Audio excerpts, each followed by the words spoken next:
Hello everyone, welcome to my channel Meenakshi coaching centre.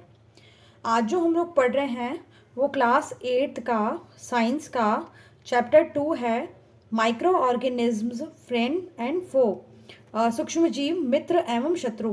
Chapter 1 है जो हमने पढ़ लिया है ऑलरेडी। अगर आपने नहीं देखा है तो एक बार ज़रूर उसको देखिएगा। और चैप्टर 2 है, आज स्टार्ट कर रहे हैं, जो कि है माइक्रो ऑर्गेनिज्म, जो हमारे मित्र भी हैं और शत्रु भी हैं। मतलब कुल मिला के ये हमें क्या कर रहे हैं, लाभ भी दे रहे हैं और हानि भी पहुंचा रहे हैं। तो माइक्रो ऑर्गेनिज्म के बारे में पढ़ते हैं। Micro organism can not be seen without the help of a microscope. सीधी सिंपल सी बात है। माइक्रो माइक्रो मतलब बहुत सूक्ष्म, यानी कि छोटे, इतने छोटे कि हमें नॉर्मली क्या होते हैं, बिना माइक्रोस्कोप से नहीं देख सकते कई। तो माइक्रो ऑर्गेनिज्म का मतलब ही ये होता है that can not be seen without the help of a microscope. Microscope के बिना जो है वो उन्हें हम नहीं देख सकते। That is why these are called microorganism और माइक्रोब्स। इन्हें इसीलिए हम लोग माइक्रो ऑर्गेनिज्म या माइक्रोब्स कहते हैं। सूक्ष्म जीव बिना सूक्ष्मदर्शी की सहायता से नहीं देख सकते, यही कारण है कि इन्हें सूक्ष्म जीव कहते हैं। देखो, micro organism are classified into 4 major group. 4 major group हैं। कौन कौन से हैं? बैक्टीरिया, जिसे हम लोग जीवाणु बोलते हैं, जैसे स्पाइरल बैक्टीरिया वगैरह जो होते हैं वो। और फंजाई, जिसे हम लोग बोलते हैं कवक, फंजाई या फंगाई भी बोलते हैं, कवक बोलते हैं जिन्हें। जैसे एग्जांपल है राइजोपस या ब्रेड मोल्ड, जो ब्रेड के ऊपर लग जाती है जो फंजाई, उसे बोलते हैं राइजोपस। पेनिसिलियम है। फिर प्रोटोजोआ है, प्रोटोजोआ जिसे इसका एग्जांपल है अमीबा, है ना, यूनिसेल्युलर होता है ये अमीबा। फिर है पैरामीशियम, स्लीपर की जो शेप में होता है पैरामीशियम। एल्गी या शेवाल, जिसका एग्जांपल है क्लेमाइडोमोनास एंड स्पाइरोगायरा। तो ये सारे जो हैं वो इनके मेजर ग्रुप्स हैं। मतलब अगर माइक्रो ऑर्गेनिज्म की बात करें, सूक्ष्म जीव की बात करें, तो उसमें से एग्जांपल है बैक्टीरिया है, फंजाई है, प्रोटोजोआ है, एल्गी है। तो वायरस भी क्या माइक्रोस्कोपिक है? बिल्कुल है माइक्रोस्कोपिक। बट क्या माइक्रो ऑर्गेनिज्म है? देखो, virus are also microscopic but are different from other microorganism. है तो वो भी माइक्रो ऑर्गेनिज्म, पर वो इन सब से अलग है। क्यों है? They however reproduce only inside the cells of the host organism which may be a bacterium, plant और एनिमल सेल। यानी कि वायरस जो है तो माइक्रोस्कोपिक, है तो बहुत सूक्ष्म जीव होता है, पर इन सब से अलग यूं है कि ये सब जो है वो तो क्या है, लिविंग है, ठीक है। बट ये जो है वो क्या है, नॉन लिविंग है। नॉन लिविंग और लिविंग दोनों के करेक्टर हैं। लिविंग का करेक्टर ये है कि जब भी ये किसी जो होस्ट ऑर्गेनिज्म है उसकी सेल में ये इनसाइड हो जाता है, अंदर की ओर चला जाता है, तो वहाँ पे रिप्रोडक्शन के थ्रू क्या कर लेता है, वो बिल्कुल लिविंग ऑर्गेनिज्म की तरह बिहेव करता है और रिप्रोडक्शन के थ्रू अपनी संख्या बढ़ाता है। और नॉन लिविंग ऐसे है कि जस्ट वो अगर बाहर की कहीं रहता है तो कुछ समय के बाद में वो क्या हो जाता है, डेड हो जाता है। तो ये जो है होस्ट ऑर्गेनिज्म कोई भी हो सकता है, जैसे बैक्टीरियम सेल है या प्लांट सेल है या एनिमल सेल है। तो इन सेल के अंदर वो क्या कर जाता है, एंट्री कर जाता है। विषाणु या वायरस भी सूक्ष्म होते हैं, परंतु वे अन्य सूक्ष्म जीवों से भिन्न हैं। वे केवल परपोषी में ही गुणन करते हैं, अर्थात जीवाणु पौधे अथवा जंतु कोशिकाओं में गुणन करते हैं। Where do microorganism live? यानी कि सूक्ष्म जीव कहाँ रहते हैं? Microorganism may be single celled like bacteria, some algae and protozoa और multicellular। यानी कि माइक्रो ऑर्गेनिज्म है वो या तो सिंगल सेल से बने होते हैं, यानी कि एक कोशिकी होते हैं, एक ही सेल जो होती है वो सारे फंक्शंस करती है, लाइफ की प्रोसेसेस करती है, ठीक है, जैसे बैक्टीरिया में है या कुछ एल्गी है, प्रोटोजोआ है। और मल्टी सेलुलर, जैसे कि प्लांट सेल है या एनिमल सेल है, ठीक है, मैनी एल्गी है, फंजाई है। तो ये सब क्या है, मल्टी सेलुलर होते हैं, मल्टी सेलुलर, ठीक है, multicellular such as many algae and fungi, ठीक है। They live in all type of environment. ये क्या होते हैं, सभी एनवायरनमेंट में रह सकते हैं। Ranging from ice cold climate to hot spring. Ice cold climate मतलब बहुत ज़्यादा बर्फीली जो होती है ना, बर्फीली ठंडी बर्फीली शीत होती है, उससे क्लाइमेट टू हॉट स्प्रिंग्स, यानी कि उष्ण यानी कि गर्म जो है वहाँ पे भी ये रह सकते हैं। Desert to marshy land, desert यानी क्या होता है, रेगिस्तान, वहाँ रह सकते हैं। मार्शी दलदल भूमि में रह सकते हैं। They are also found inside the bodies of animals including humans. Some microorganism grow on other organism while other exist freely. तो कुछ जो होते हैं वो क्या होते हैं, या तो किसी एनिमल की बॉडी में, एनिमल या ह्यूमन की बॉडी में भी रह सकते हैं, और कुछ माइक्रो ऑर्गेनिज्म जो होते हैं वो अदर माइक्रो ऑर्गेनिज्म के ऊपर ग्रो करते हैं, और कुछ जो होते हैं वो एग्जिस्ट फ्रीली भी एग्जिस्ट कर सकते हैं। देखो सूक्ष्म जीव एक कोशिक हो सकते हैं जैसे कि जीवाणु, कुछ शैवाल और प्रोटोजोआ, अथवा बहुकोशिक जैसे कि कई शैवाल, कवक वगैरह जो होते हैं। और ये जो होते हैं वो क्या है, सूक्ष्म जीव हैं, शैवाल, कवक वगैरह, इनमें भी हो सकता है।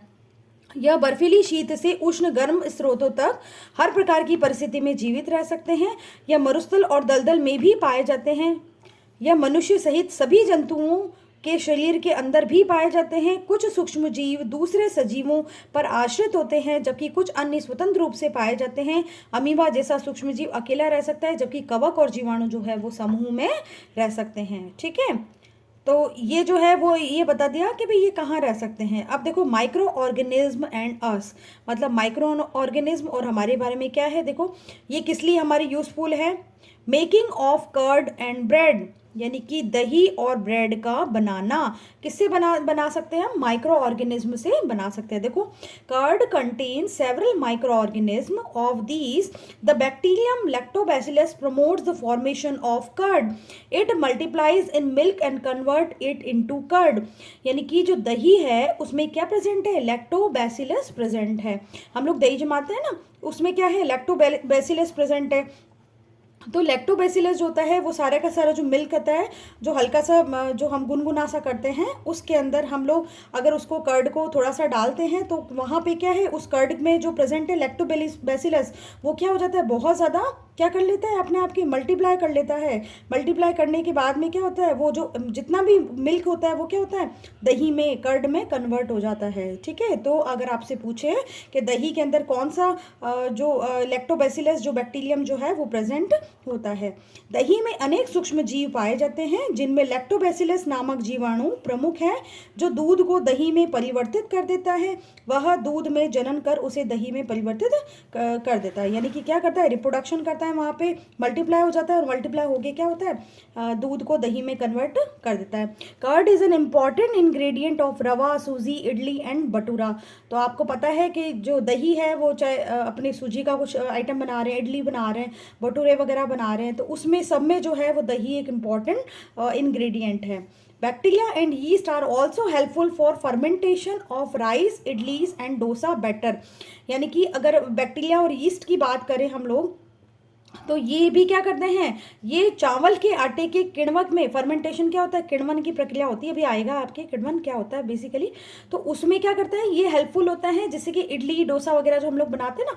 किण्वन कुल मिला के ये है कि भाई एक उसकी जो सिंपली बैटर होता है, वो बैटर क्या होता है, फूल जाता है बहुत ज़्यादा। जैसे आप लोग इनो वगैरह भी मिलाते हैं तो वो फूल जाता है ना, वैसे ही एक जो जनरली जीवाणु और यीस्ट जो है वो क्या करते हैं, बैटर को फुला देते हैं, जैसे कि इडली डोसा वगैरह बनाते हैं ना, उसमें वो इसमें हेल्पफुल होता है।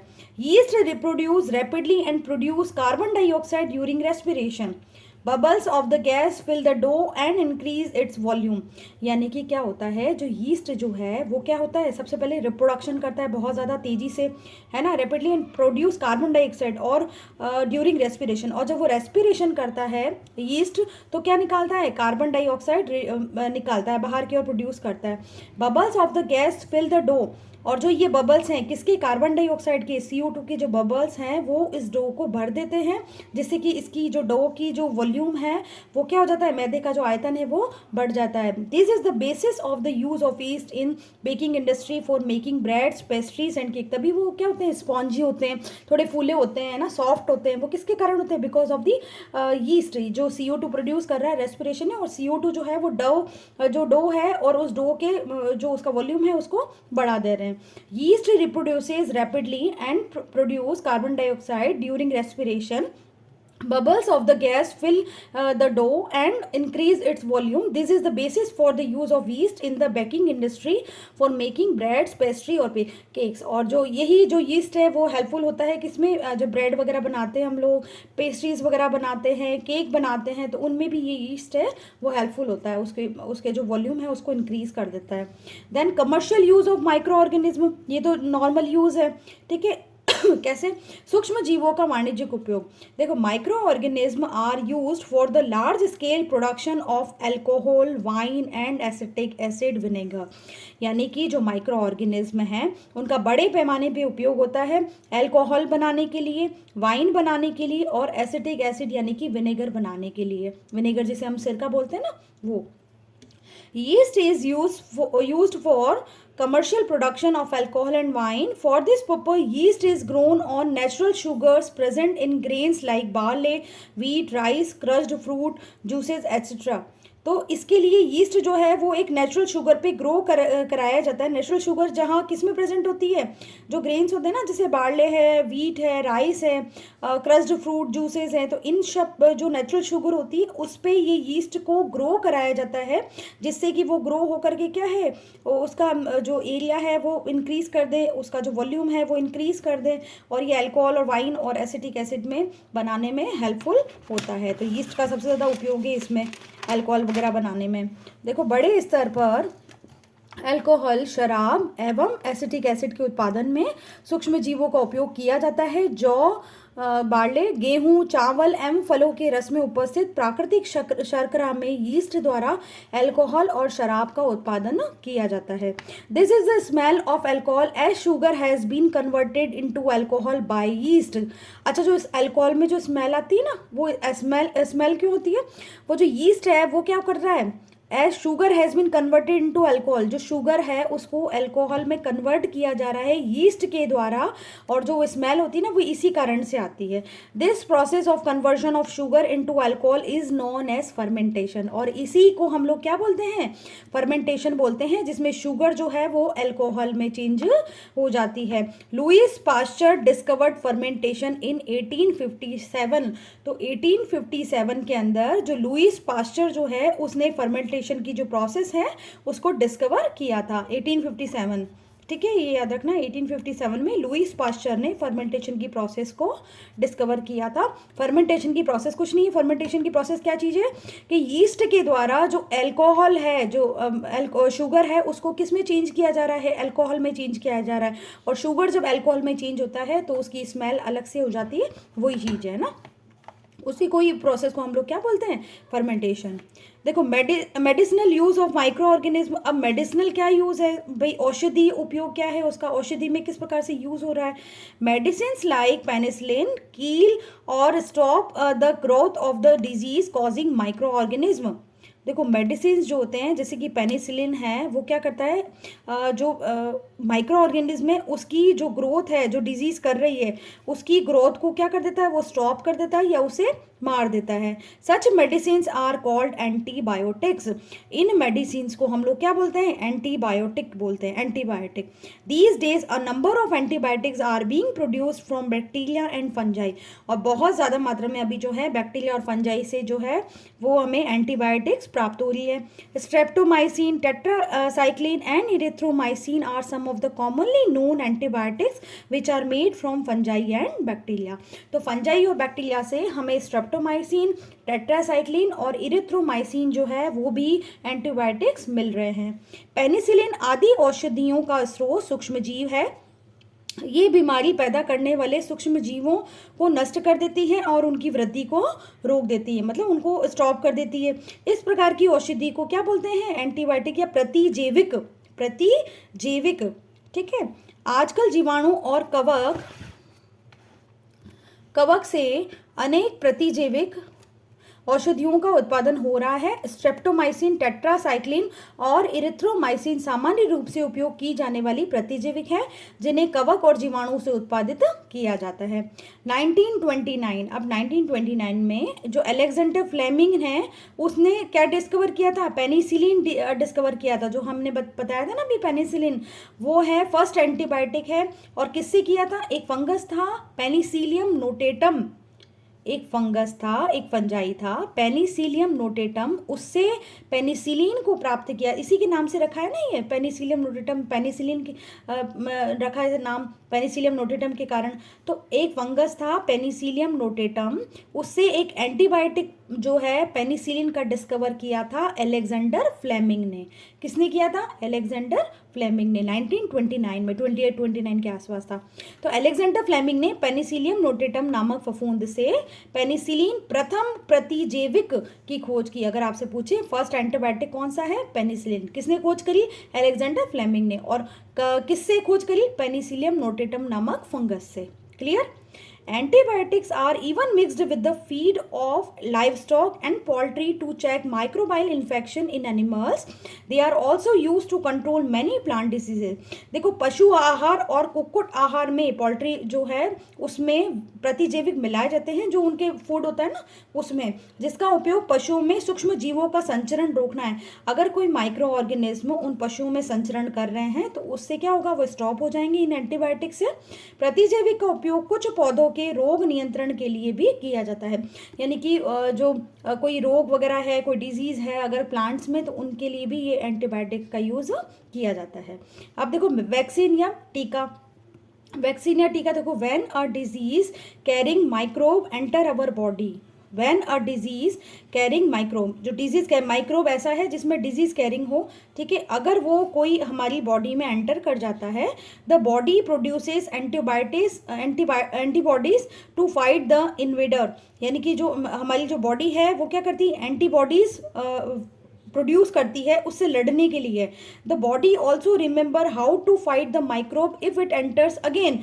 और उसको ये भी याद रखती है कि इसने पहले भी कभी अटैक किया है, तो वो वापस जो है अगर वो अटैक करता है कोई माइक्रोब, तो वापस जो है वो उससे लड़ने में समर्थ होती है। If dead or weakened microbe are introduce into a healthy body, अगर कोई डेड या वीकेंड माइक्रोब जो है, या तो मरा हुआ है, मृत, या फिर कोई कमजोर हुआ जो माइक्रोब है, अगर उसे हमारी हेल्दी बॉडी में इंट्रोड्यूस कराया जाता है, अंदर डाला जाता है, the body fights and kill the invading bacteria by producing suitable antibodies. तो हमारी जो बॉडी है वो क्या करेगी? उन जो भी बैक्टीरिया जो है, जहाँ पे आपने माइक्रोब डाला है ना, जो अपने कौन से बोलते हैं, invading bacteria by producing suitable antibodies. तो जैसे ही आपने कोई माइक्रोब डाला है, या तो वो डेड है या कोई कमज़ोर है, तो उस माइक्रोब के लिए हमारे जो बॉडी है उसमें एंटीबॉडीज़ डेवलप हो जाएंगे उससे लड़ने के लिए। The antibodies remain in the body and we are protected from the disease causing microbes forever. यानी कि वो जो एंटीबॉडीज़ है वो हमारे शरीर में हमेशा के लिए रहेंगे, और हम उस डिजीज कॉजिंग माइक्रोब से हमेशा के लिए क्या रह जाएंगे? बच जाएंगे। This is how a vaccine works. और इसी तरीके से जो वैक्सीन है वो काम करती है। टीके का, अभी जो हमारे ये कोरोना हुआ था, तो उसमें हमारी जो वैक्सीन लगी थी उसमें क्या था?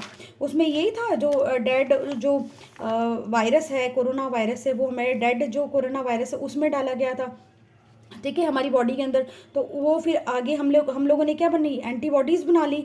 एंटीबॉडीज़ बना के हम आगे के लिए उससे क्या हो गए? प्रोटेक्ट हो गए थे, मैक्सिमम जो है प्रोटेक्ट हो गए। हालांकि वो बहुत रेप्लिकेशन कर रहा था, बट फिर भी काफ़ी हद तक जो है वैक्सीन से हमें लाभ मिला है, ठीक है। Several diseases including cholera, tuberculosis, smallpox and hepatitis can be prevented by vaccination। तो वैक्सीन जो है उसमें क्या है? कॉलेरा यानी हैजा है ना, ट्यूबरकुलोसिस यानी क्षय रोग, टीबी होता है ना, जो स्मॉल पॉक्स है जैसे चेचक है, और हेपेटाइटिस है, इनसे भी वैक्सीनेशन के थ्रू हम बच सकते हैं। जब रोग कारक सूक्ष्म जीव हमारे शरीर में प्रवेश करते हैं तो उनसे लड़ने के लिए हमारा शरीर प्रतिरक्षी उत्पन्न करता है। शरीर को यह भी स्मरण रहता है कि वही सूक्ष्म जीव अगर हमारे शरीर में पुनः प्रवेश करता है तो उससे किस प्रकार लड़ा जाए। अतः यदि मृत अथवा निष्क्रिय सूक्ष्म जीवों को स्वस्थ व्यक्ति के शरीर में प्रविष्ट कराया जाए तो शरीर की कोशिकाएं उसी के अनुसार लड़ने की प्रतिरक्षी उत्पन्न करके रोग कारक को नष्ट कर देती है। समझ में आ गया ना आपको?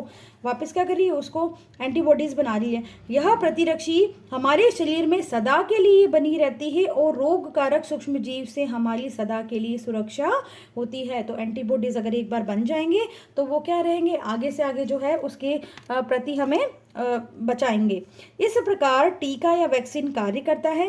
हैजा, क्षय, चेचक और हेपेटाइटिस जैसी अनेक बीमारियों को वैक्सीन या टीके द्वारा रोका जा सकता है।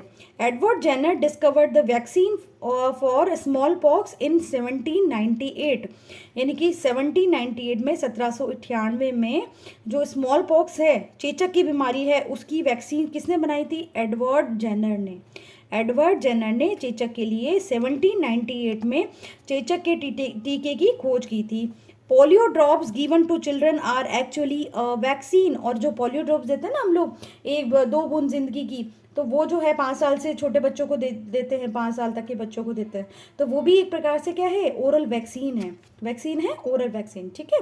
Increasing soil fertility. अब माइक्रोब से कैसे सॉइल फर्टिलिटी इंक्रीज होगी? सॉइल में जो मिट्टी की उर्वरता क्षमता है वो कैसे इंक्रीज होगी? देखो, some bacteria are able to fix nitrogen from the atmosphere to enrich soil with nitrogen and increase its fertility। कुछ जो बैक्टीरिया है वो एबल होते हैं, वो समर्थ होते हैं जो कि नाइट्रोजन को फिक्स कर पाएँ, है ना, नाइट्रोजन को स्थिरीकरण कर पाएँ एटमॉस्फेयर से, और वो सॉइल के अंदर जो नाइट्रोजन की पूर्ति कर पाएँ और हमारी जो मिट्टी है उसकी उर्वरता को, उसकी फर्टिलिटी को इंक्रीज कर पाएँ। These microbes are commonly called biological nitrogen fixer, और इन माइक्रोब्स को हम लोग बायोलॉजिकल नाइट्रोजन फिक्सर्स भी बोलते हैं। कुछ जीवाणु व नीले हरे शैवाल वायुमंडलीय नाइट्रोजन का स्थिरीकरण कर सकते हैं। इस प्रकार मृदा में नाइट्रोजन का संवर्धन होता है और उसकी उर्वरता में वृद्धि होती है। इन्हें सामान्यतः जैविक नाइट्रोजन स्थिरीकारक कहते हैं, ठीक है। तो यानी कि जो सॉइल फर्टिलिटी को भी इंक्रीज कर रहे हैं। देन क्लीनिंग द एनवायरनमेंट, ये तो बहुत इंपॉर्टेंट फैक्टर है। क्लीनिंग द एनवायरनमेंट, पर्यावरण का शुद्धिकरण। देखो, the plant waste has been converted into manure by the action of microbes, यानी कि मैन्योर क्या होती है? खाद होती है ना, तो खाद वगैरह जो है वो जो प्लांट वेस्ट है उसको कन्वर्ट हो जाती है और मैन्योर में कन्वर्ट हो जाती है। वो कैसे होती है? Bye the action of microbes. तो सूक्ष्म जीव होते हैं वो जो प्लांट के वेस्ट पे जब क्रिया करते हैं जिससे कि वो खाद, उसको प्लांट वेस्ट को खाद में चेंज कर देते हैं। The nutrients released in the process can be used by the plants again, और जो न्यूट्रिएंट्स हैं उसको वापस पुनः उपयोग में ले लिया जाता है प्लांट्स के द्वारा, जो इस प्रोसेस में होते हैं ना, न्यूट्रिएंट्स रिलीज होते हैं वो।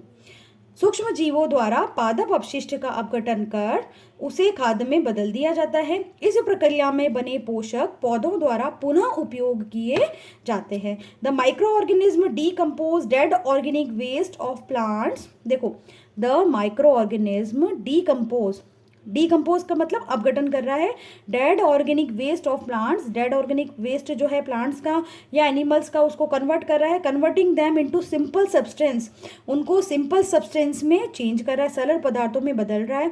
These substances are again used by other plants and animals, और जो ये सब्सटेंस होते हैं वो अगेन जो है वो प्लांट्स और अदर एनिमल्स में यूज कर लिए जाते हैं। सूक्ष्म जीव मृत जैविक अपशिष्ट का अपघटन करके उन्हें सरल पदार्थों में परिवर्तित कर देता है। यह पदार्थ अन्य पौधों और जंतुओं द्वारा पुनः उपयोग कर लिए जाते हैं। Thus, microorganisms can be used to degrade the harmful and smelly substances and thereby clean up the environment। इस प्रकार हानिकारक और दुर्गंध युक्त पदार्थों का क्या कर लिया जाता है? निम्नीकरण या डिग्रेडेशन कर लिया जाता है, जिससे हम सूक्ष्म जीवों का उपयोग करके पर्यावरण का शुद्धिकरण भी कर सकते हैं। तो देखो, माइक्रो ऑर्गेनिज्म जो है एनवायरनमेंट को भी क्या कर रहे हैं? हेल्पफुल हो रहे हैं ना, क्लीन कर रहे हैं, ठीक है। तो कितनी इंपॉर्टेंट हो गई ये, इंपॉर्टेंट तो हो गए, यूज़फुल भी हम लोगों ने देख लिया, यूज़फुल माइक्रो ऑर्गेनिज्म, तो हार्मफुल भी है ना कुछ, तो हानिकारक सूक्ष्म जीव है। कैसे? मनुष्य में रोगकारक सूक्ष्म जीव या disease causing micro organism in human, सबसे ज़्यादा माइक्रो ऑर्गेनिज्म जो है वो क्या फैलाते हैं? डिजीज फैलाते हैं, ठीक है। Some of the micro organism cause disease in human beings, plants and animals. Such disease causing micro organism are called pathogens, यानी इन्हें क्या बोला जाता है? इन्हें क्या बोला जाता है? रोगाणु अथवा रोगजनक बोला जाता है, रोगजनक, पैथोजन बोला जाता है, जो कि रोग उत्पन्न कर रहे हैं। किस में कर रहे हैं? ये किस में कर रहे हैं? ह्यूमन बींग्स में कर रहे हैं, प्लांट्स में कर रहे हैं, एनिमल्स में कर रहे हैं।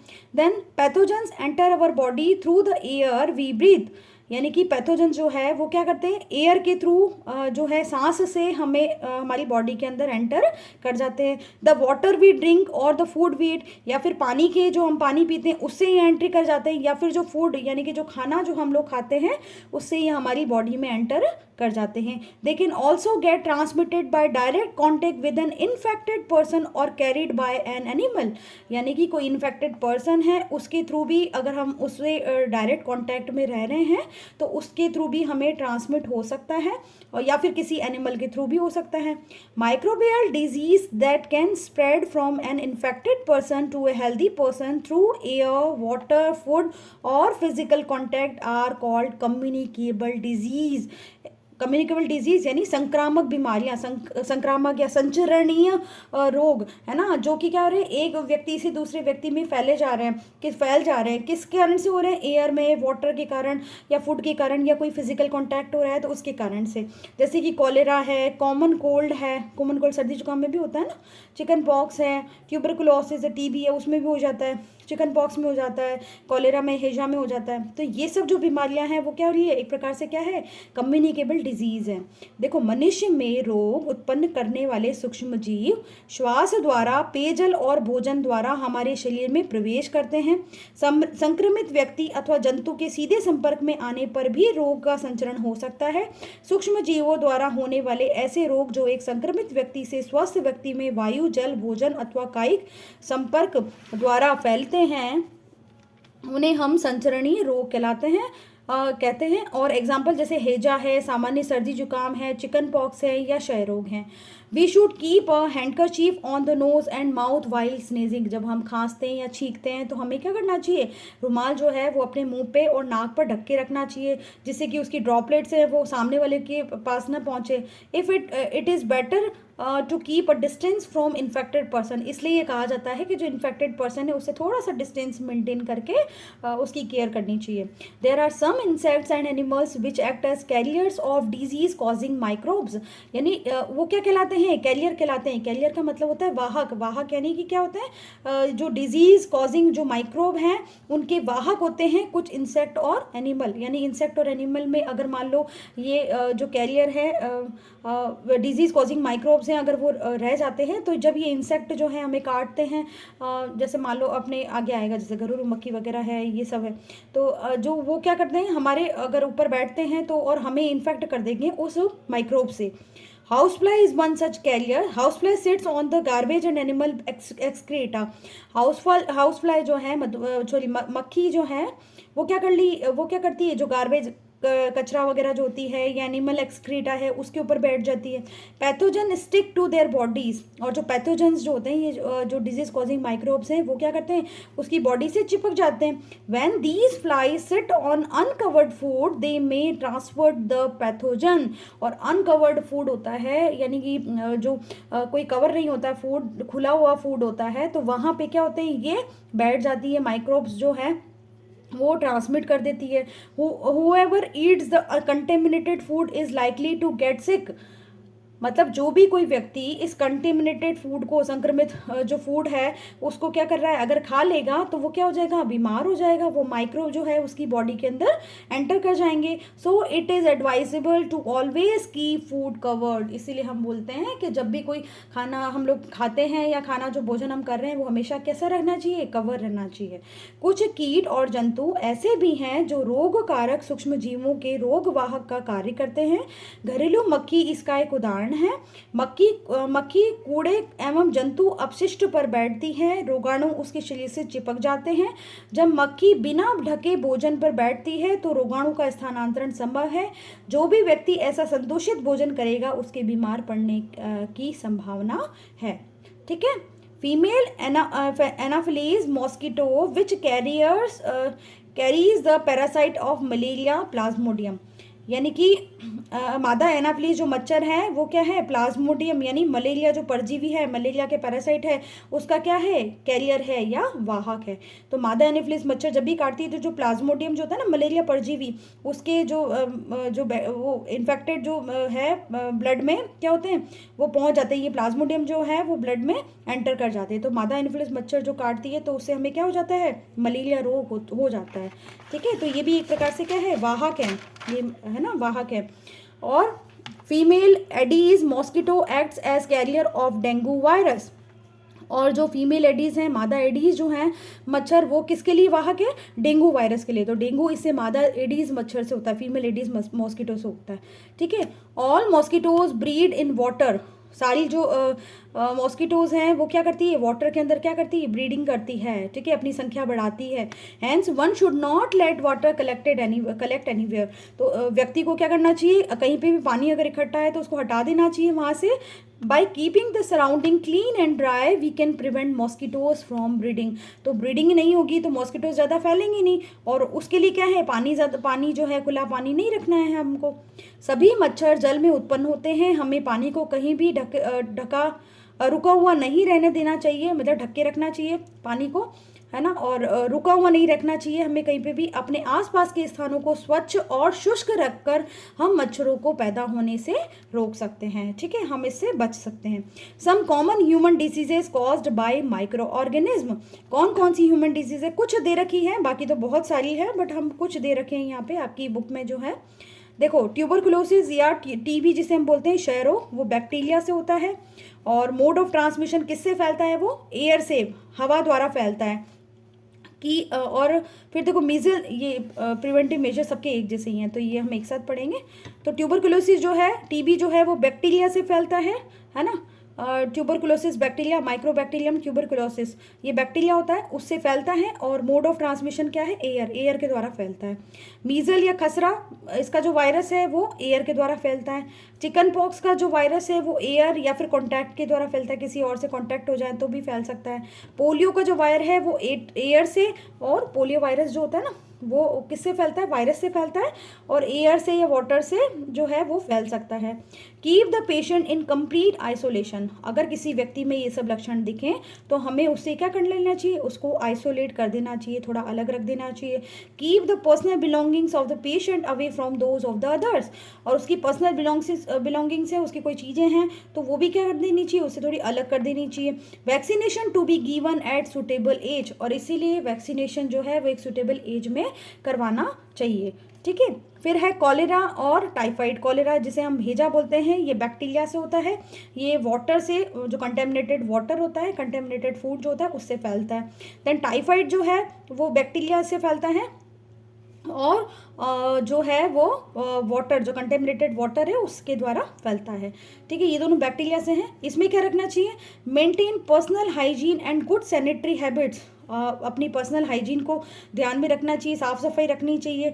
ठीक है, कंज्यूम प्रॉपरली कुक्ड फूड, और बहुत अच्छा जो फूड जो है वो अच्छे से कुक होना चाहिए, मतलब कच्चा नहीं खाना चाहिए। एंड बॉइल्ड ड्रिंकिंग वाटर, और वाटर को हमेशा बॉयल करके पीना चाहिए, जैसे हम आर ओ वगैरह यूज़ करते हैं ना, वो भी ठीक है। देन वैक्सीनेशन तो मस्ट है, वैक्सीनेशन तो होना ही चाहिए, है कॉलरा के लिए लगता है, टाइफाइड के लिए लगता है। Then hepatitis A, hepatitis A जो है वो जो है वायरस से, हेपेटाइटिस वायरस जो होता है उसके द्वारा फैलता है, और कंटेमिनेटेड वाटर द्वारा फैलता है। Then drink boiled drinking water. तो हमें जो जो गर्म पानी पीना चाहिए, है ना, बॉईल किया हुआ पानी पीना चाहिए, और वैक्सीनेशन करवानी चाहिए हेपेटाइटिस की। ठीक है, और फिर मलेरिया। मलेरिया आपको पता है, प्रोटोजोआ भी बताया, प्रोटोजोआ से फैलता है। मॉस्किटो जो है वो इसकी क्या है, वाहक है। Then use mosquito net and repellent. Mosquito net का यूज़ होना चाहिए। Then spray insecticides and control breeding of mosquitoes by not allowing water to collect in the surroundings. यानी कि हमें क्या करना चाहिए, इंसेक्टिसाइड्स का प्रयोग करना चाहिए, स्प्रे करना चाहिए, जिससे कि हम लोग मॉस्किटोज़ की जो ब्रीडिंग हो रही है उसे हम कंट्रोल कर पाए, उसकी संख्या को हम रोक पाए, और जिससे कि जो आसपास का जो वाटर है उसको अगर कलेक्ट नहीं होने देंगे तो अपने आप ही उसकी ब्रीडिंग जो है वो रुक जाएगी। और धीरे धीरे जो मॉस्किटो नेट का यूज़ कर रहे हैं या कोई हम लोग इंसेक्टिसाइड्स का यूज़ कर रहे हैं तो उससे ये बचाव हो जाएगा मलेरिया से। ठीक है, तो ये आपकी ह्यूमन डिजीजेज है। Then disease causing micro organism in animals, animals में किस प्रकार से ये डिजीज कर रहे हैं माइक्रो ऑर्गेनिज्म। देखो, anthrax is a dangerous human and cattle disease caused by bacterium, foot and mouth disease of cattle is caused by virus. तो एंथ्रेक्स जो है वो बीमारी बहुत एक डेंजरस बीमारी है जो कि ह्यूमन में और एक कैटल्स में, पशुओं में होती है, जो कि एक बैक्टीरिया द्वारा होती है। और फुट और माउथ डिजीज जो है कैटल की, वो एक वायरस द्वारा होती है।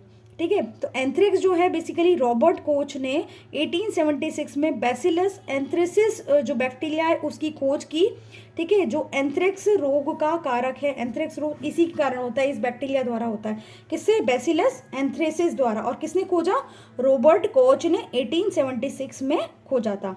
तो एंथ्रेक्स इज अ डेंजरस, ये हो गया। एंथ्रेक्स मनुष्य और मवेशियों में होने वाला भयानक रोग है जो जीवाणु द्वारा होता है। और गाय में खुर और मुंह का रोग, जो फुट एंड माउथ डिजीज जो है वो वायरस द्वारा होता है, ये मैंने आपको बता दिया। Then disease causing micro organism in plants. अब प्लांट्स में कैसे जो माइक्रो ऑर्गेनिज्म है वो डिजीज कर रहे हैं। Several micro organism cause disease in plants like wheat, rice, potato, sugarcane, orange, apple and others. मतलब इन सब में जो है वो ये रोग फैला रहे हैं। The disease reduce the yield of crops, जिससे कि जो हमारी उपज है वो क्या हो रही है? प्रभावित हो रही है। उसकी उपज के कारण जो है वो हमें अच्छे से इनकी ग्रोथ नहीं हो पा रही है प्लांट्स की, और अच्छी उपज नहीं मिल पा रही है। अनेक सूक्ष्म जीव गेहूं, चावल, आलू, गन्ना, संतरा, सेब इत्यादि पौधों में रोग के कारक है। रोग के कारण फसल की उपज में कमी आ जाती है। कुछ रसायनों का प्रयोग करके इन सूक्ष्म जीवों पर नियंत्रण पा सकते हैं। तो कुछ केमिकल्स हैं वो यूज़ करके हम इनसे बच सकते हैं। देन कुछ पादप रोग बता रखे, जैसे सिट्रस कैंकर है, वो नींबू कैंकर है। सिट्रस कैंकर नींबू का रोग है। ये किससे फैल रहा है? बैक्टीरिया से फैल रहा है, ज़ैंथोमोनास सिट्राई, है ना। देन इसका संचरण का तरीका क्या है? एयर के द्वारा जो है ये फैल रहा है citrus canker. Then rust of wheat, और फंजाई के द्वारा, गेहूं का रस्ट है वो फंजाई के द्वारा फैल रहा है, और एयर से या फिर सीड्स वगैरह जो है उसके कारण से भी ये रोग फैल रहा है। और येलो वीन मोजेक और भिंडी, है ना, भिंडी का जो रोग है येलो वीन मोजेक रोग, है ना, वो जो है वो किससे फैल रहा है? वायरस से फैल रहा है। तो देखो, बैक्टीरिया से फैल रहा है, फंजाई से फैल रहा है, वायरस से फैल रहा है, और ये इंसेक्ट के द्वारा होता है येलो वीन। तो ये सब जो रोग हैं वो क्या है? माइक्रो ऑर्गेनिज्म से प्लांट्स को रोग हो रहे हैं, वो बता रखे हैं ये। अब है फूड पॉइजनिंग, यानी कि खाद्य विषाक्तन। खाद्य विषाक्तन मतलब फूड में अगर फूड ऐसा हो जाए जो पॉइजन का काम कर दे वो। Food poisoning could be due to the consumption of food spoiled by some organism, micro organism. Food poisoning could be due to the consumption of food spoiled, यानी कि किसके द्वारा? जो माइक्रो ऑर्गेनिज्म के द्वारा अगर कोई फूड जो है वो क्या कर लिया जा रहा है? कंजप्शन कर लिया जा रहा है, जिससे कि वो क्या बन जा रहा है? पॉइजन बन रहा है, तो उसे हम फूड पॉइजनिंग कहते हैं। Micro organism that grow on our food sometimes produce toxic substances. जो माइक्रो ऑर्गेनिज्म हैं जब वो हमारे कोई भोज्य पदार्थ पे उगते हैं, उग जाते हैं, ग्रो कर जाते हैं, तो वो क्या कर देते हैं? टॉक्सिक सब्सटेंस जो है वो प्रोड्यूस करते हैं। These make the food poisonous causing serious illness and even death. ओहो, देखो, these makes the food poisonous causing, मतलब वो इतने ज़्यादा पॉइजनस हो जाते हैं जिससे कि क्या होती है? व्यक्ति की बहुत ज़्यादा बीमार हो जाता है, इवन उसकी डेथ भी हो सकती है फूड पॉइजनिंग से। So it is very important that we preserve food to prevent it from being spoiled. जैसे हमें उससे रक्षा कर पाएँ वैसे हम इसको प्रिजर्वेशन करना चाहिए फूड का। सूक्ष्म जीवों द्वारा संदूषित भोजन करने से खाद्य विषाक्तन हो सकता है। हमारे भोजन में उत्पन्न होने वाले सूक्ष्म जीव कभी कभी विषैले पदार्थ उत्पन्न करते हैं या भोजन को विषाक्त बना देते हैं, जिसके सेवन से व्यक्ति भयंकर रूप से रोगी हो सकता है अथवा कभी कभी उसकी मृत्यु भी हो सकती है। अतः यह आवश्यक है कि हमें भोजन को कैसे संदूषित होने से बचाएं। संदूषित होने से बचाना चाहिए, कंटेमिनेटेड होने से बचाना चाहिए, जिससे कि फूड में पॉइजनिंग ना हो। तो फूड को हम काफ़ी टाइम तक, लंबे समय तक अगर हम लोग रखना चाहें तो हम उसको क्या कर सकते हैं? प्रिजर्व कर सकते हैं। फूड फूड प्रिजर्वेशन कर सकते हैं, खाद्य परिरक्षण कर सकते हैं। कैसे? बाय केमिकल मेथड, यानी कि रासायनिक उपाय। Salts and edible oils are the common chemical generally used to check the growth of microorganism। यानी कि जो सॉल्ट है, नमक है, या एडिबल ऑयल खाने के जो तेल होता है, उससे भी हम लोग इसको बचा सकते हैं, माइक्रो ऑर्गेनिज्म से किसी पदार्थ को बचा सकते हैं, हमने खाने का जो सामग्री है ना उसको बचा सकते हैं। Therefore they are called preservatives, और इसीलिए सॉल्ट को, एडिबल ऑयल को हम लोग क्या बोल रहे हैं? प्रिजर्वेटिव्स बोल रहे हैं। जैसे अचार वगैरह में हम डालते हैं ना नमक वगैरह, और ये तो वो क्या कर रहे हैं, वो उसको प्रिजर्व करके रखना की कर रहे हैं। और ज़्यादा हमने एडिबल ऑयल डालते हैं उसके अंदर, है ना, तो वो भी क्या कर रहे हैं, उसको प्रिजर्व कर रहे हैं अचार को। Sodium benzoate and sodium metabisulphite are common preservatives, और जो सोडियम बेंजोएट है या सोडियम मेटाबाइसल्फेट है, वो भी क्या कर रहे हैं, एक प्रकार से कॉमन प्रिजर्वेटिव्स हैं। वो क्या कर रहे हैं? They are used in jams and squashes to check their spoilage.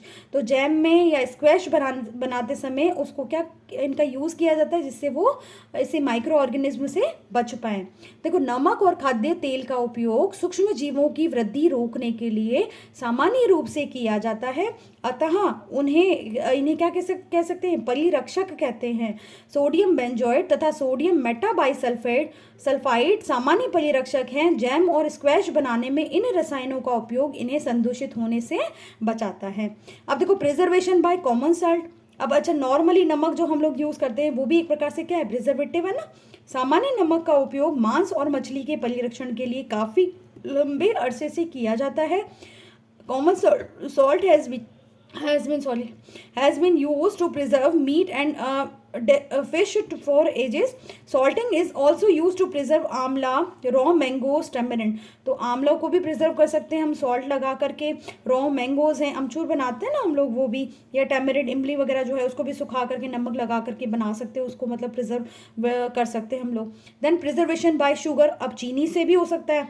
देखो, जैम्स हैं, जेली है and squashes are preserved by sugar. Sugar से करते हैं ना हम preserve. Sugar reduces the moisture content which inhibit the growth of bacteria with spoiled food।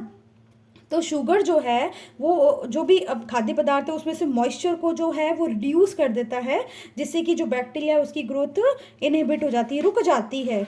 ठीक है, जिससे कि फूड जो है वो खराब होने से बच जाता है। जैम, जेली और स्क्वैश का परिरक्षण चीनी द्वारा किया जाता है। चीनी के प्रयोग से खाद्य पदार्थ की नमी में कमी आ जाती है, जो संदूषण करने वाले जीवाणुओं की वृद्धि को नियंत्रित करता है। Then preservation by oil and vinegar.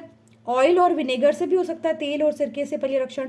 Use of oil and vinegar prevents spoilage of pickles because bacteria can not live in such an environment. Vegetable, fruit, fish and meat are often preserved by this method. तो vegetables हैं, fruits हैं, fish है, meat है, ये अधिकतर जो है इस मेथड के थ्रू हम उसको प्रिजर्व कर सकते हैं, जिसमें ऑयल का और विनेगर का यूज़ किया जाता है, जिससे पिकल वगैरह भी बच सकते हैं। तो तेल और सिरके का उपयोग अचार को संदूषण से बचाने में किया जाता है, क्योंकि इसमें जीवाणु जीवित नहीं रह सकते। सब्जियां, फल, मछली तथा मांस का परिरक्षण इस विधि द्वारा करते हैं। Then heat and cold treatment. गर्म और ठंडा करना। तो किसी चीज़ को गर्म करना फिर ठंडा करना, उससे भी क्या होता है, सूक्ष्म जीव क्या उबालने से क्या होता है, boiling kills many micro organism. उबालने से अनेक सूक्ष्म जीव नष्ट हो जाते हैं। तभी तो हम लोग जैसे मिल्क होता है या हम लोग वाटर होता है तो बॉईल करके हम लोग पीते हैं, इसी वजह से, क्योंकि माइक्रो ऑर्गेनिज्म क्या हो जाते हैं, मर जाते हैं। पास्चुराइज्ड मिल्क, पैकेट मिल्क, जो पैकेट मिल्क हम लोग दूध की थैलियाँ वगैरह जो मिलते हैं ना हमारे, उनमें पास्चुराइज्ड मिल्क होता है, can be consumed without boiling as it is free from harmful microbes. क्योंकि इसमें हार्मफुल माइक्रोब्स जो है वो इसमें प्रेजेंट नहीं होते हैं, क्योंकि ये क्या होते हैं, पास्चुरीकृत दूध होता है। The milk is heated to about 70 degree centigrade. 70 degree centigrade जो है उस मिल्क को हीट किया जाता है फॉर 50 टू 30 सेकेंड। 15 से 30 सेकेंड में गर्म किया, 15 से 30 सेकेंड तक जो है वो 70 डिग्री सेंटीग्रेड पर उसको गर्म किया जाता है। And then suddenly chilled and stored, और जल्दी से फिर उसको क्या कर देते हैं, ठंडा कर देते हैं और स्टोर कर देते हैं। By doing so it prevents the growth of microbes. इस कारण से क्या होता है, माइक्रोब्स की ग्रोथ जो है वो होना बंद हो जाती है, रुक जाती है। This process was discovered by Lewis pasture. इस जो प्रोसेस है इसकी खोज जो है वो लुईस पास्चर ने करी इट इज़ कॉल्ड पास्चुराइजेशन। इसी कारण से इस प्रोसेस को हम पास्चुराइजेशन या पाश्चुरीकरण भी कहते हैं। देखो, पाश्चुरीकृत या थैली वाला दूध को बिना उबाले इस्तेमाल किया जा सकता है, क्योंकि यह सूक्ष्म जीवों से मुक्त होता है। इसके लिए दूध को 70 डिग्री सेंटीग्रेड पर 15 to 30 सेकंड के लिए गर्म करते हैं, फिर एकाएक ठंडा कर उसका भंडारण कर लेते हैं। ऐसा करने से सूक्ष्म जीवों की वृद्धि रुक जाती है। इस प्रक्रिया की खोज लुई पास्चर नामक वैज्ञानिक ने की थी, इसलिए इसे क्या बोलते हैं, पाश्चुरीकरण भी कहते हैं। अब दे स्टोरेज एंड पैकिंग में कैसे हेल्पफुल होती है। These days, dry fruits and even vegetables are sold in sealed air-tight packets to prevent the attack of microbes. तो एयर टाइट हम लोग कंटेनर वगैरह भी कई लोग लेके आते हैं। एयर टाइट क्यों लेके आते हैं, एयर प्रेजेंट नहीं होगी तो उसमें माइक्रोब भी ग्रोथ नहीं कर पाएंगे। तो आजकल मेवे और सब्जियां भी वायुरोधी सील किए गए पैकेटों में बेचे जाते हैं, जिससे सूक्ष्म जीवों से सुरक्षा होती है। फिर है नाइट्रोजन फिक्सेशन। नाइट्रोजन फिक्सेशन का मतलब होता है नाइट्रोजन स्थिरीकरण। Bacterium rhizobium is involved in the fixation of nitrogen in leguminous plants. यानी कि जो बैक्टीरियम जो राइजोबियम है वो किस में इन्वॉल्व होता है, नाइट्रोजन के फिक्सेशन में। वो नाइट्रोजन के फिक्सेशन में हेल्पफुल होता है। और ये कहाँ प्रेजेंट होता है, लेग्यूमिनस प्लांट्स में। ये कहाँ प्रेजेंट होता है, लेग्यूमिनस प्लांट्स में। जो पल्सेस वगैरह होती है ना, दालें वगैरह जो है या मूंगफली वगैरह है, मटर वगैरह है, उनमें ये प्रेजेंट होता है। ठीक है। Rhizobium lives in the root nodules of leguminous plants such as beans and peas. तो बीन्स में और पीस में जो है वो क्या प्रेजेंट होता है, बीन्स और पीस है, मटर वगैरह है, फलियां वगैरह जो है लेग्यूमिनस प्लांट्स है, उनकी रूट नोड्यूल्स में क्या प्रेजेंट है, राइजोबियम प्रेजेंट है। With which it has a symbiotic relationship. क्या होता है सिम्बायोटिक रिलेशनशिप, सिम्बायोटिक रिलेशनशिप का मतलब होता है कि दोनों जो है एक दूसरे को हेल्पफुल हो रहे हैं, है ना। सहजीवी जिसे हम बोलते हैं ना, सहजीवी का मतलब साथ साथ जी रहे हैं और एक दूसरे को क्या कर रहे हैं, हेल्प कर रहे हैं। जो राइजोबियम जो है वो हेल्प कर रहा है प्लांट की, ठीक है, उसको नाइट्रोजन को एब्जॉर्ब करने के लिए। और जो प्लांट है वो अपना जो भी न्यूट्रिशन है वो किससे दे रहा है, राइजोबियम जो है वो उससे न्यूट्रिशन ले रहा है। तो दोनों एक दूसरे की क्या कर रहे हैं, हेल्प कर रहे हैं। इसे बोलते हैं symbiotic relationship. Sometimes nitrogen gets fixed through the action of lighting. तो कई बार क्या होता है, जो नाइट्रोजन है वो क्या हो जाता है, फिक्स हो जाती है किसके through, bye the action of lightning या तड़ित विद्युत द्वारा भी नाइट्रोजन का स्थिरीकरण किया जा सकता है।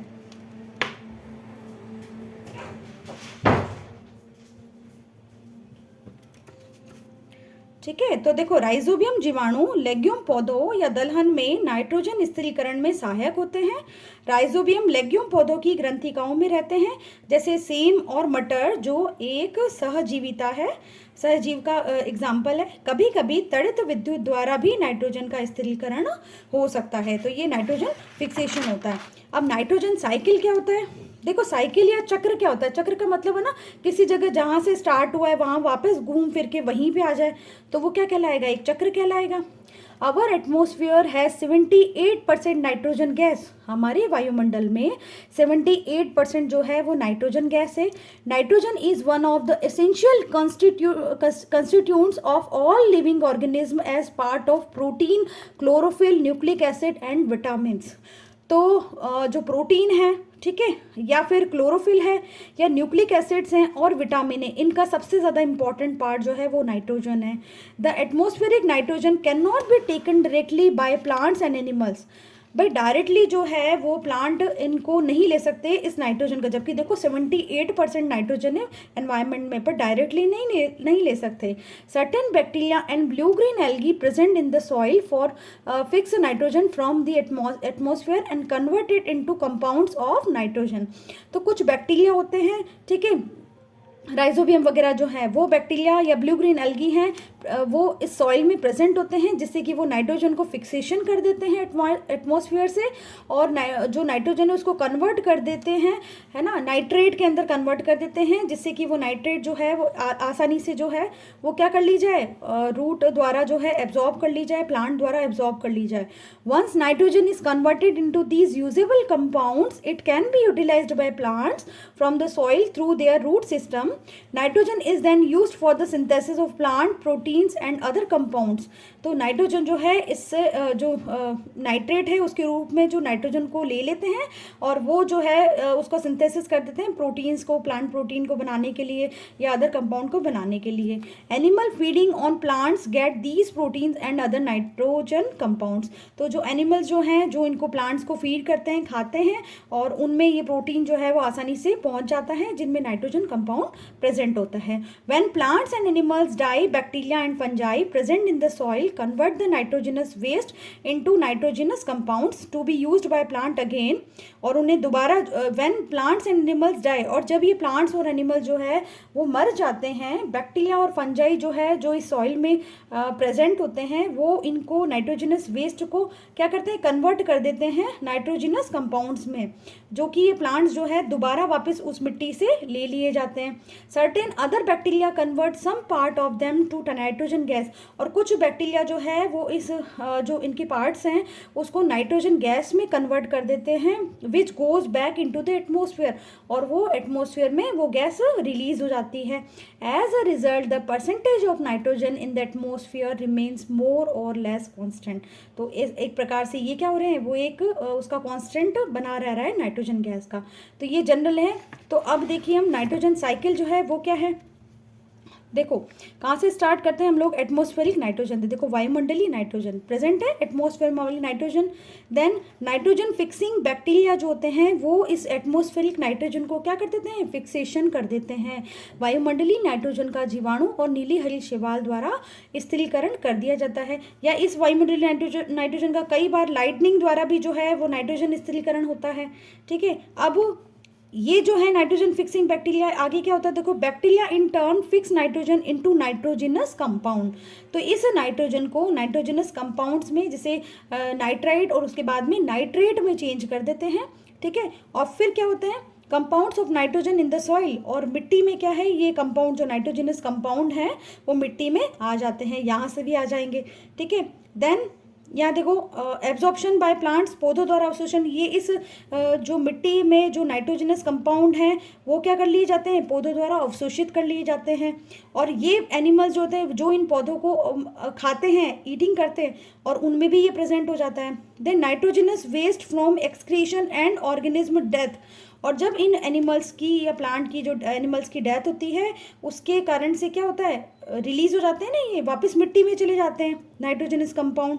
और फिर इन नाइट्रोजनस कंपाउंड का आगे क्या होता है, bacteria turn compound of nitrogen into gaseous nitrogen, और जो कुछ भाग जो है ऊपर की ओर बच जाता है तो उसमें क्या करते हैं, जो बैक्टीरिया जो होते हैं उन नाइट्रोजन कंपाउंड्स को क्या करते हैं, गैसियस नाइट्रोजन में चेंज कर देते हैं। और गैसियस नाइट्रोजन कहाँ चली जाती है, वायुमंडल में चली जाती है। तो ये एक प्रकार से क्या है, एक साइकिल बन रहा है ना, कहाँ से वायुमंडलीय नाइट्रोजन से स्टार्ट हुआ, अगेन पूरा घूमता हुआ कहाँ चला गया, वायुमंडलीय नाइट्रोजन में पहुंच गया। तो हमारे वायुमंडल में 78% क्या प्रेजेंट है, नाइट्रोजन गैस। नाइट्रोजन सभी सजीवों का आवश्यक संघटक है जो प्रोटीन, पर्णहरित, क्लोरोफिल, न्यूक्लिक एसिड एवं विटामिन में उपस्थित होता है। पौधे और जंतु वायुमंडलीय नाइट्रोजन का उपयोग सीधे नहीं कर सकते। मिट्टी में उपस्थित जीवाणु व नीले हरे शैवाल वायुमंडलीय नाइट्रोजन का स्थिरीकरण करके नाइट्रोजन यौगिकों में परिवर्तित कर देते हैं।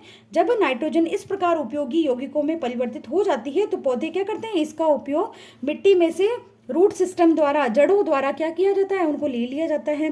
इसके पश्चात अवशोषित नाइट्रोजन का उपयोग प्रोटीन और अन्य यौगिकों के संश्लेषण में करते हैं। पौधों पर निर्भर रहने वाले जंतु उनसे प्रोटीन और अन्य नाइट्रोजनीय यौगिक प्राप्त करते हैं, है ना। पौधे उनको जंतु उनको खाते हैं तो पौधों में जो प्रोटीन है या अन्य नाइट्रोजनस कंपाउंड है वो ले लेंगे।